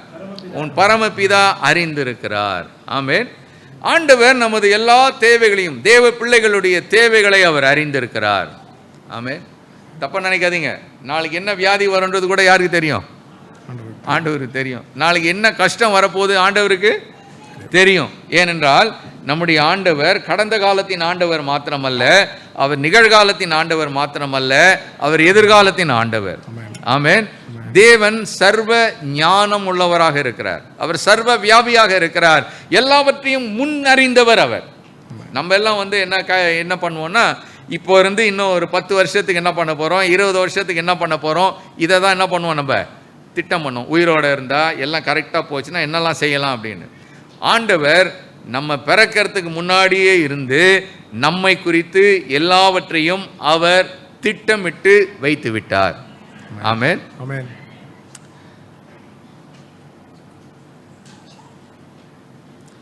எனக்கு என்ன தேவை வரும்னு நான் தெரிஞ்சுக்கிறதுக்கு முன்னாடியே என் தேவையை அறிந்த தேவன் நம்முடைய தேவன். உங்கள் தேவையை அறிந்த தேவன் உங்களுடைய தேவன். புரியுதா நான் சொல்கிறது? இன்றைக்கி எனக்கு உதாரணத்துக்கு சொல்கிறேன், 1 கோடி ரூபாய் தேவை அப்படின்னா எனக்கு இன்றைக்கி தான் தெரியும் நாளைக்கு நான் 1 கோடி ரூபாய் எனக்கு தேவைன்னு. ஆனால் ஆண்டவருக்கு இது எல்லாத்துக்கும் முன்னாடி அவருக்கு தெரியும் நாளைக்கு எனக்கு எவ்வளோ தேவை, 1 கோடி ரூபாய் தேவை, எனக்கு ஒரு நல்ல சுகம் தேவை நாளைக்கு தேவைன்றத ஆண்டவர் அறிந்திருக்கிறார். எனக்கு ஒரு சமாதானம் தேவை என்பதை ஆண்டவர் அறிந்திருக்கிறார். நம்முடைய தேவன் நம்முடைய எல்லா தேவைகளையும் நாம் அறிவதற்கு முன்பதாக அவர் நன்கு அறிந்திருக்கிறார். அவர் அறிந்தது மாத்திரமல்ல, இன்னொரு பாடத்தையும் நாம் இதில் கற்றுக்கொள்ள வேண்டும். நம்முடைய தேவைகளை அவர் சந்திக்க வல்லவராக இருக்கிறார். ஆமென். He is not only aware of our needs, but he is also able to meet all our needs. நம்முடைய எல்லா தேவைகளையும் அவர் சந்திக்க வல்லவர். இங்கே எப்படிங்க அந்த தேவையை சந்திச்சாரு? கசப்பான தண்ணி முன்னால மாறால நிற்கிறாங்க. ஆண்டவர் சொல்றாரு மோசையை பார்த்து, மோசே ஒரு மரத்தை என்ன பண்ண, வெட்டி அது கொப்பை என்ன பண்ண, உள்ள தண்ணியில் போடுப்பா, தண்ணியில் போடு. மோசே அதே மாதிரி செய்தான். மாறாவின் தண்ணீர் மதுரமாயிற்று, மதுரமாயிற்று. ஆண்டவர் அவருடைய ஞானத்தில் பாருங்களேன், ஒரு மரத்தை முன்னாடியே ரெடி பண்ணிட்டார். அது எங்கே ரெடி பண்ணார் தெரியுமா? மாறா பக்கத்திலேயே ஒரு மரத்தை. இந்த பசங்க இந்த வழியாக தான் வருவானுங்க, இந்த வழியாக தான் வந்து இந்த தண்ணியை குடிக்க முடியாமல் கஷ்டப்படுவாங்க. இவங்களுக்கு ஒரு ப்ரொவிஷன் நான் வைக்கிறேன், இவங்களுக்கு ஒரு ஒரு ஒரு ஒரு பதிலை நான் வைக்கிறேன்ப்பா, தீர்வை நான் தரேன். எங்கே தரேன்னா இதே தண்ணி பக்கத்திலே நான் ஒரு தீர்வை தரேன் அப்படின்னு ஆண்டவர் ஒரு மரத்தை ரெடி பண்ணார். அவங்க அங்கே வரும்போது அந்த மரம் ரெடியாக இருக்குது. ஆமென். ஹல்லேலூயா. நம்முடைய தேவன் நம்முடைய தேவைகளை சந்திக்க அவர் வல்லவராக இருக்கிறார். மனுஷன் ஆண்டவர் படைக்கும் போது, ஆதாம தேவன் படைக்கும் போது எல்லாத்தையும் உண்டாக்கிட்டாரு. தோட்டத்தில் ஒன்னொன்னா பார்த்து பார்த்து உண்டாக்கிட்டு அப்புறம் தான் யாரை படைக்கிறாரு? மனுஷனை படைக்கிறாரு. படைச்சிட்டு நீ என்ன பண்ணப்பா, இதெல்லாம் என்ன பண்ணிக்கோ, ஆண்டுகொள். ஒரு தேவையும் அவனுக்கு கிடையாது. அவனுக்கு வேண்டியது எல்லாமே எங்கே தான் கிடைக்குது? அந்த தோட்டத்துக்குள்ள மனிதனுக்கு கிடைத்தது. ஆனால் மனுஷன் பாவம் செய்கிறான். பாவம் செய்த போது ஆண்டவர் என்ன பண்ணார், இவனை இந்த தோட்டத்துக்குள்ளே விடக்கூடாதுன்னு சொல்லிட்டு அவனை என்ன பண்ணிட்டாரு, வெளியே அனுப்பிட்டார். வெளியே அனுப்பும் போது தான் இப்போ அவனுக்கு என்ன தேவை இருக்குது? இப்போ முதல் தேவை என்னது? சாப்பிட்ணும். ஆண்டவர் சொன்னார், இப்போ நீ போய் வேலை செய்வ, இப்போ என்ன செய்வ, உனக்கு இது வரைக்கும் உனக்கு நான் எல்லாத்தையும் ரெடி பண்ணி கொடுத்துட்டேன், நீ உழைச்சி நீ பயிரிட வேண்டிய நிலைக்கு இப்போ தான் வந்திருக்க, நீ விட்டுட்ட, உனக்கா நான் எல்லாம் ரெடி பண்ணி வச்சதை விட்டுட்டு இப்போ நீ உழைக்க போகிற. உழைக்கும் போது என்ன வரும் உனக்கு? வேர்வை வரும். வேர்வை வரும். வேர்வை சிந்தி நீ இனிமேல் பயிரை உற்பத்தி பண்ணி நீ சாப்பிட போகிற. இதுதான் மனிதனுடைய வீழ்ச்சியினாலே மனிதன் தேவனோடு இருக்கிற உறவை இழந்தான், தன்னுக்கு இருக்கிற பராமரிப்பை இழந்தான், தேவ மகிமையை இழந்தான். இப்படி ஒன்றொன்னா இழந்து வந்துட்டான். ஆனால் கல்வாரி சிலுவையில் ஒரு நாள் ஆண்டவராகிய இயேசு அந்த சிலுவை மரத்தில் அவர் தொங்கினார். இந்த கசந்து போன இந்த வாழ்க்கை, தேவனை விட்டு விலகி போன வாழ்க்கை, ஒன்றுமில்லாமல் வெறுமையான அவனுடைய மனிதனுடைய வாழ்க்கையை மறுபடியும் ஆசீர்வதிக்க, அவனுக்கு உண்டான எல்லாவற்றையும் திருப்பி தருவதற்காக இயேசு சிலுவையிலே மரித்தார். அந்த சிலுவையிலே அவர் மரித்ததுனால மனிதனுடைய வாழ்க்கை, கசந்து போன மனிதனுடைய வாழ்க்கை, பாவத்தில் சீர்குலைந்த மனிதனுடைய வாழ்க்கை, மரணத்துக்கு, நித்திய மரணத்துக்கு நியமிக்கப்பட்ட மனிதனுடைய வாழ்க்கை இப்போ என்ன ஆயிடுச்சுன்னு கேட்டால் நித்திய மகிழ்ச்சிக்குள்ளாக, நித்திய ஜீவனுக்குள்ளாக கடந்து வந்து விட்டது. ஒரு மரம், மனிதனுடைய சிலுவை மரம், இயேசு அந்த சிலுவை மரத்தில் மரித்ததுனாலே மனிதனுடைய வாழ்க்கை மாறியது. இங்கு ஒரு மரம் தண்ணீரில் போடப்பட்டதுனால, வெட்டப்பட்டு போடப்பட்டதுனால தண்ணீர் மாறியது. பிரியமானவர்களே, நம்முடைய தேவைகளை அறிந்த தேவன் நம்முடைய எல்லா தேவைகளையும் அவர் சந்திக்க வல்லவராக இருக்கிறார். பிலிப்பியர் 4:19 அப்போஸ்தலனாகிய பவுல் சொல்லுகிறார். பிலிப்பியர் 4:19, எபேசியர் 3:20. என் தேவன் தம்முடைய ஐஸ்வர்யத்தின்படி உங்கள் குறைவையெல்லாம் கிறிஸ்து இயேசுவுக்குள் மகிமையிலே நிறைவாக்குவார். குறைவுகளை எல்லாம் அவர் நிறைவாக்குவார். 3:20, எபேசியர் 3:20. நாம் வேண்டிக் கொள்கிறதற்கும் நினைக்கிறதற்கும் மிகவும் அதிகமாய் நமக்குள்ளே கிரியை செய்கிற வல்லமையின்படியே நமக்கு செய்ய வல்லவராகிய அவருக்கு சபையிலே கிறிஸ்து இயேசுவின் மூலமாய் தலைமுறை தலைமுறைக்கும் சதா காலங்களிலும் மகிமை உண்டாவதாக. எந்த அளவுக்கு அவர் செய்ய வல்லவர் என்றால், நாம் வேண்டிக் கொள்வது, நினைப்பது, இவைகளுக்கு அதிகமாக அவர் செய்ய வல்லவர் என்பதை நாம் பார்க்கிறோம். நம்முடைய தேவைகளை அவர் சந்திக்க வல்லவர். நம்முடைய தேவைகளுக்காக அவர் ஏற்கனவே உபாயங்களை செய்து விட்டார். அதற்கான திட்டங்களை தேவன் முன்கூட்டியே செய்து விட்டார். சற்று இந்த இதுக்கு வருவோம். நம்ம மறுபடியுமாய் இந்த மாறாவுக்கு நம்ம வந்தால் இன்னொரு காரியத்தை நம்ம கற்றுக்கொள்ள வேண்டும். ஒரு மரம் அந்த இடத்துல வளரணும் அப்படின்னா, இந்த மரம் வளருவதற்கு ஒரு விதை அவசியமாக இருக்குது. இந்த விதையை ஆண்டவர் எங்கேருந்தோ கொண்டு வந்து அந்த இடத்துல அதை போட்டு, இவங்கெல்லாம் இந்த வழியாக தான் என்ன பண்ணுவானுங்க, வருவாங்க. வரும்போது அந்த மரம் வந்து வெட்டப்படக்கூடிய நிலையில் இருக்கக்கூடிய ஒரு கிளை அதில் சொல்லுங்களேன் இருக்கணும். அப்படின்னா இது கொஞ்சம் நல்லா வளரணும், அதுக்கேற்றது போல் வளரணும். இதை ஆண்டவர் பல ஆண்டுகளுக்கு முன்பதாகத்தானே என்ன பண்ணி வச்சிட்டாரு, ரெடி பண்ணி வச்சிட்டார். பிரியமானவர்களே, அவங்களுக்கு என்ன தேவை என்பதை தேவன் முன்கூட்டியே அறிந்து வைத்திருக்கிறார். அந்த தேவன், ஒருவேளை உங்களுக்கு சுகம் தேவையா, அதை முன்கூட்டி அவர் அறிந்திருக்கிறார். ஆமென். உங்களுக்கு மன கஷ்டங்கள் உண்டா, அதுக்கு ஒரு திட்டத்தை, ஒரு தீர்வை அவர் முன்கூட்டியே அவர் வைத்திருக்கிறார். ஒருவேளை உங்களுக்கு நெருக்கடி, பொருளாதார நெருக்கடி உண்டா, தேவன் அதற்கான ஒரு திட்டத்தை முன்கூட்டியே வைத்திருக்கிறார். உங்களுடைய எதிர்காலத்தை குறித்ததான பல சந்தேகங்களும் கேள்விகளும் உங்களுக்கு உண்டா, தேவன் அதை குறித்த ஒரு முன்குறிப்பான ஒரு திட்டத்தை உங்களுக்காக ஏற்படுத்தி அவர் வைத்திருக்கிறார். ஏனென்றால் இந்த தேவன் எல்லாவற்றையும் முன்னறிந்தவர் மாத்திரமல்ல, முன் திட்டமிட்டு தமது மக்களுக்கு தேவைகளை சந்திக்க வல்ல தேவனாக இருக்கிறார். ஆமென். ஆகவே இந்த ஆண்டவர் நம்மை பார்த்து சொல்ல விரும்புகிறார், ஏன்பா நீ கவலைப்படுற, ஏன்பா நீ சந்தேகப்படுற, ஏன்பா நீ பயப்படுற, நான் எல்லாத்தையும் நான் வச்சிருக்கிறேன், எல்லாமே என்னுடைய ஆளுகையில் இருக்கிறது, நான் உனக்காக நியமித்து வைத்திருக்கிறவைகள் ஒவ்வொன்றையும் உனக்காக ஏற்ற காலத்தில் நான் நிறைவேற்றுவேன் அப்படின்னு ஆண்டவர் சொல்ல விரும்புகிறார். மாறா ஆண்டவர் அவங்களுக்கு ஒரு புதிய நாமத்தினாலே தம்மை வெளிப்படுத்துகிறார். யெகோவா ராபா என்ற ஒரு நாமத்தை தேவன் அவர்களுக்கு வெளிப்படுத்துகிறார். உங்களை குணமாக்குகிற கர்த்தர் என்று சொல்லுகிறார். தண்ணீர் குடிக்கக்கூடாதிருந்த அந்த தண்ணீர் தேவனுடைய மகிமையினாலே, தேவனுடைய வல்லமையினாலே அது சுகமாக்கப்பட்டது.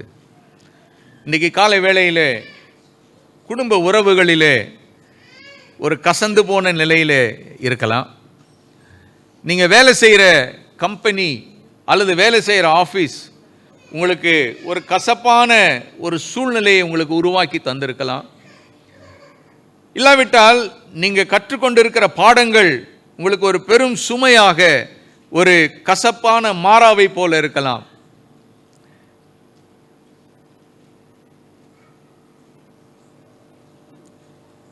உங்களுடைய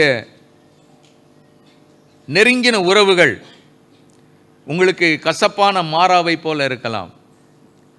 ஆண்டவர் இன்னைக்கு காலையில் சொல்ல விரும்புகிற காரியம் என்னவென்றால், நான் யெகோவா ராஃபாவாக இருக்கிறேன், நான் சுகமளிக்கும் தேவனாக இருக்கிறேன். எவைகளுக்கெல்லாம் சுகம் அவசியமோ, எவைகளுக்கெல்லாம் விடுதலை அவசியமோ, எவைகளெல்லாம் மாறுதல் அவசியமோ, எவைகளிலெல்லாம் ஆரோக்கியம் அவசியமோ, அவைகளுக்குள்ளே நான் ஆரோக்கியத்தை வரப்பண்ணுவேன் என்று கர்த்தர் சொல்லுகிறார். யெகோவா ராஃபா என்று தேவன் தம்மை இந்த மாறாவில் தான் வெளிப்படுத்துகிறார். யோபினுடைய வாழ்க்கையை நாம் பார்ப்போம் என்றால், யோபு கண்ணீரோடு வேதனையோடு கூட எல்லாவற்றையும் இழந்த பிறகு தேவன் அவனுக்கு ஒரு பெரிய மேன்மையை அவனுக்கு கட்டளையிட்டார். இரட்டிப்பான ஒரு ஆசீர்வாதத்தை அவன் பெற்றுக்கொண்டான். லாசரு மரித்தான். மரித்து எத்தனை நாள் ஆச்சு? 4 நாள் ஆச்சு. லாசருக்கு தேவன் மரணத்தை அனுமதித்து மறுபடியுமாக அவனை உயிரோடு எழுப்பினார். அவனை கேட்டால் அவனுக்கு தான் தெரியும் மரணம்னா என்னென்ன. லாசரை கூப்பிட்டு கேட்டால் தெளிவாக சொல்லுவான். அவனுடைய சகோதரிகளை கேட்டு பார்க்கலாம். மார்த்தா மரியாள் 2 பேரும் கேட்கலாம், ஏன்பா இப்படி நடந்தது, உங்கள் லைஃப்பில் ஏன் நடந்தது, ஆண்டவர் வந்திருந்தாருன்னா இதெல்லாம் நடந்திருக்காதேன்னு அவளே புலம்புறா. அவங்க சொல்லுவாங்க, இது நடந்ததுனால தான் எங்களுக்கு தெரியுது, இயேசு சொன்னார், நானே உயிர்த்தெழுதலும் ஜீவனுமாயிருக்கிறேன் அப்படின்னு இயேசு சொன்னார். அவர் தான் உயிர்த்தெழுதல் என்பதை நாங்கள் அறிந்து கொண்டோம் என்று சொல்லுவான். பிரியமானவர்களே, வாழ்க்கையில் கடினமான இந்த பாதைகள் தான், கடினமான இந்த சூழ்நிலைகள் தான் தேவனை யார் என்பதை நாம் கற்றுக்கொள்ளக்கூடிய நேரங்கள். அவைகள்தான் நம்முடைய வாழ்க்கையிலே புதிய பாடங்களை தேவனை குறித்து கற்றுக்கொள்ளக்கூடிய இடங்கள், நேரங்கள். மாறா போன்ற கசப்பான அனுபவம் இந்த காலையில் உங்களுக்கு உண்டா? இந்த மாறாவிலே நின்று கொண்டு முறுமுறுக்க அவசியமில்லை. இந்த மாறாவிலே நின்று கொண்டு தேவனை நோக்கி பார்ப்போம். மாறாவிலே நின்று கொண்டு இதுதான் கடைசி என்று நினைக்க வேண்டாம். மாறாவுக்கு பின்பு கர்த்தர் நடத்துகிற ஒரு ஏலிம் ஒன்று உண்டு. அங்கே ஒரு அருமையான தண்ணீர் நீரூற்றுகள் உண்டு, அங்கே பேரிச்ச மரங்கள் உண்டு, அங்கே மகிழ்ச்சி உண்டு, இளைப்பாறுதல் உண்டு, சமாதானம் உண்டு. அது வரைக்கும் காத்திருக்க வேண்டுமா? இல்லை, இங்கேயும் தேவன் ஒரு விமோசனத்தை வைத்திருக்கிறார். இந்த காலையிலே கர்த்தர் மாறாவிலே இருந்து நமக்கு கற்றுத்தருகிற பாடம் என்னவென்றால், மாறாவை மதுரமாக்கும் தேவன் நம்முடைய தேவன். யெகோவா ராஃபா. கர்த்தரை நோக்கி பார்க்கலாமா?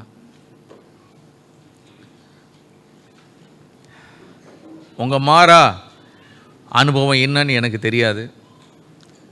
நீங்கள் கடந்து போகிற கசந்த நிலை, கசப்பான நிலை, கொடிய இக்கட்டு, வேதனை, கண்ணீர், தனிமை, புறக்கணிக்கப்படுதல், ஒருவேளை உங்களுக்கு மாறாவை போல இருக்கலாம். இன்னைக்கு கர்த்தர் சொல்ல விரும்புகிற காரியம், தேவன் நமக்கு கற்றுத்தர விரும்புகிற காரியம், மகனே மகளே, நான் மாறாவிலே நீ இருந்தாலும் உனக்கு தேவனாக இருக்கிறேன். உன்னை மாறாவுக்கு நடத்தி சென்றதே நான் தான். ஏனென்றால் மாறாவிலே நீ உன்னை யார் என்று நீ அறிந்து கொள்ளலாம். இந்த கடினமான நேரத்தில் உன்னுடைய வாழ்க்கை எப்படிப்பட்டது என்பதை நீ சீர்தூக்கி பார்க்கலாம். உன்னை நடத்துகிற தேவனாகிய நான் யார் என்பதை நீ அறிந்து கொள்ளலாம். வாழ்க்கை என்பது எப்படிப்பட்டது என்பதையும் நீ கற்றுக்கொள்ளலாம். ஆகவே தான் இந்த மாறாவுக்கு நேராக நான் நடத்தி வந்தேன். கர்த்தரை கொஞ்ச நேரம் ஸ்தோத்திரிக்கலாமா? ஆண்டவரே, மாறாவில் இருந்து ஜனங்கள் முறுமுறுத்தது போல நான் முறுமுறுக்க விரும்பல ஆண்டவரே. இந்த மாறாவின் அனுபவத்துக்காக உமக்கு ஸ்தோத்திரம் ஆண்டவரே. மாறாவிலே நீர் கற்றுத்தருகிற பாடங்களுக்காக உமக்கு ஸ்தோத்திரம் ஆண்டவரே. இந்த மாறா தற்காலிகமானதுதான் என்பதை எங்களுக்கு விளக்கினதுக்காக ஸ்தோத்திரம் ஆண்டவரே. மாறாவின் தண்ணீரை மதுரமாக்குகிற தேவன் எங்கள் தேவனாய் இருக்கிறதுக்காக ஸ்தோத்திரம் ஆண்டவரே. நன்றியோடு நாங்கள் உம்மை ஸ்தோத்திரிக்கிறோம் கர்த்தாவே. ஸ்தோத்திரம் ஆண்டவரே. நல்ல பிதாவே, நாங்கள் உம்மை துதிக்கிறோம். ஏன் என்று பல நேரங்களிலே எங்கள் வாழ்க்கையில் பல கேள்விகள் வருகிறது ஆண்டவரே. தேவன் அன்புள்ளவரானால், தேவன் இரக்கமுள்ளவரானால், தேவன் நன்மை செய்கிறவரானால் ஏன் அப்படின்னு பல நேரத்தில் பல கேள்விகள் எங்கள் இருதயத்தில் ஆழமாய் எங்களை அலட்டி கொண்டிருக்கிற நாட்கள் உண்டு, நேரங்கள் உண்டு. ஆனால் மாறாவிலே எங்களை நடத்துகிறவரும் நீர்தான் என்பதை இந்த காலையில் எங்களுக்கு விளக்கினதுக்காய் ஸ்தோத்திரம் கர்த்தாவே. இந்த மாறாவுக்காய் நன்றி செலுத்துகிறோம். இந்த மாறா தற்காலிகமானது தான். ஆகவே உமக்கு நன்றி செலுத்துகிறோம்.